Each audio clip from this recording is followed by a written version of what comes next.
cierre de estas lecturas de la medianoche, pasamos a leer unas breves notas sobre dicha obra. Estas consideraciones están basadas en artículos y conferencias de diversos filólogos que han estudiado la que podríamos llamar novela o simplemente crónicas de guerra. Al estallar el conflicto, Valle-Inclán se enfrenta a sus correligionarios carlistas, que eran germanófilos. Su posición era que España debería entrar en guerra junto a los aliados y pedir parte del Mediterráneo oriental para que el grito de Lepanto sea algo más que un eco sonoro. Y termina con la explosiva frase: «Pero los políticos españoles no saben a punto fijo hacia dónde cae Constantinopla». Virginia Milder Garliff señala las concomitancias de la versión en libro con la lámpara maravillosa, especialmente en la breve noticia que don Ramón añade a lo publicado en prensa y que leyó en el marco de estas lecturas. Siendo cierto lo que afirmó Buero Vallejo de que don Ramón fue escritor de grandes atisbos teóricos, pero no fue teórico, en la breve noticia aborda la cuestión desde el punto de vista narrativo. Cómo vencer las limitaciones físicas para contemplar las acciones bélicas, todas a un tiempo y en mismo lugar.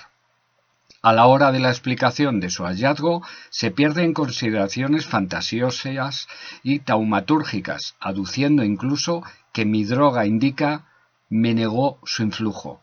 Villanueva, en su libro El polen de las ideas, escribe: «En la literatura española, Cervantes es uno de los autores privilegiados. No satisfecho de acuñar en el Quijote la faz de la moderna novela realista, configura en sus entremeses, antes que Molière, la comedia de costumbres o de sátira social». Pues bien, Valle-Inclán se nos antoja émulo de don Miguel en cuanto a creatividad y anticipación. Hoy por hoy, y ya no resulta prematuro afirmar tal cosa, es evidentemente el 98ista que mejor ha resistido el paso del tiempo. Cuando Valle acepta la invitación de ir al frente francés, ya tiene su idea formada de la guerra, como él mismo explica en una entrevista de Rivas Cherif. «Yo tengo un concepto anterior y yo voy a constatar ese concepto y no a inventarlo. El arte es siempre una estación. Si mi portera y yo vemos la misma cosa, mi portera no sabe lo que ha visto, porque no tiene el concepto anterior. La guerra no se puede ver como unas cuantas granadas que caen aquí o allá, ni con unos cuantos muertos y heridos que se cuentan luego en estadísticas. Hay que verla desde una estrella, amigo mío, fuera del tiempo y del espacio». Gómez de la Serna, en su biografía de Valle-Inclán, apunta que del frente don Ramón vuelve a España triste.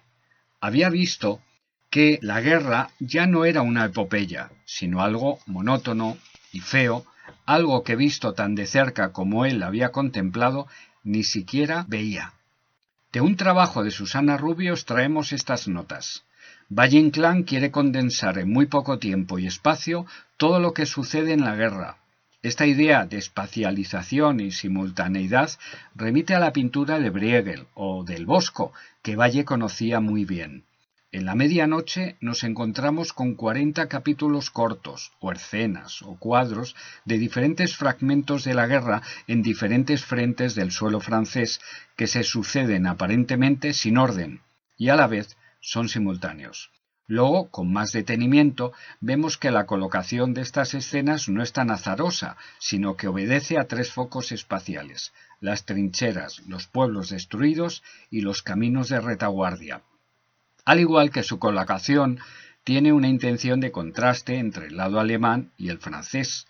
En los trípticos del Bosco nos encontramos también con esta acumulación de escenas diferentes de figuras en acción, cada una ocupando un espacio, pero también obedeciendo a una lógica espacial, mediante la cual se colocan siempre unos objetos grandes que actúan como ejes organizadores. La manera de narrar sugiere técnica cinematográfica, hacer un corte a primer plano, después de un plano medio o largo para enfocar un detalle merecedor de ser destacado. Como hemos apuntado, la llamada Gran Guerra suscitó enorme controversia en España, lo que suele ser habitual en estos lares. Al enfrentamiento político se unió la discusión en los cafés, y los intelectuales y escritores se situaron en posturas radicalmente opuestas.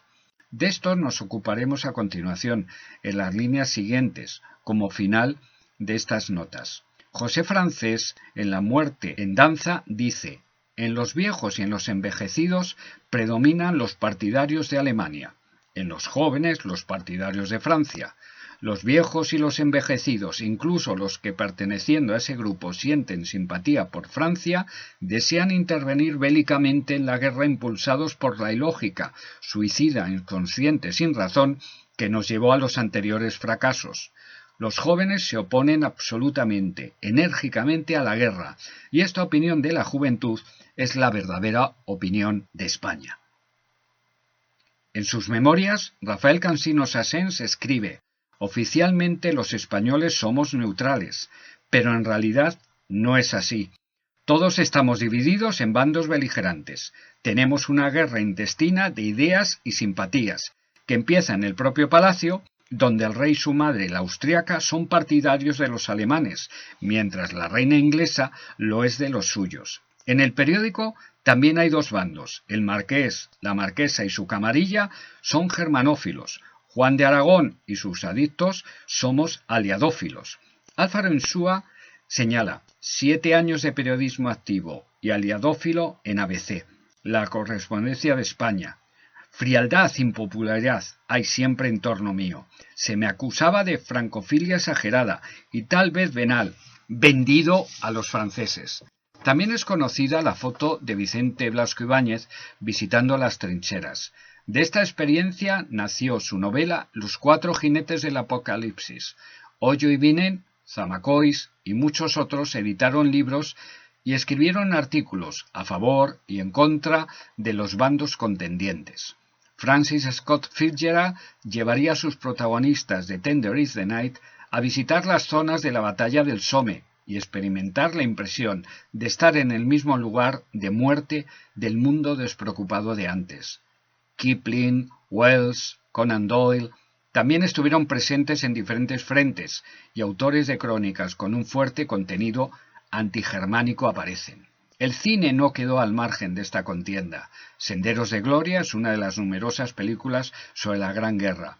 Valle Inclán no pudo cifrar en la medianoche, como era su deseo, todas las guerras, pero nos dejó un documento de indudable valor moral: la barbarie de las guerras.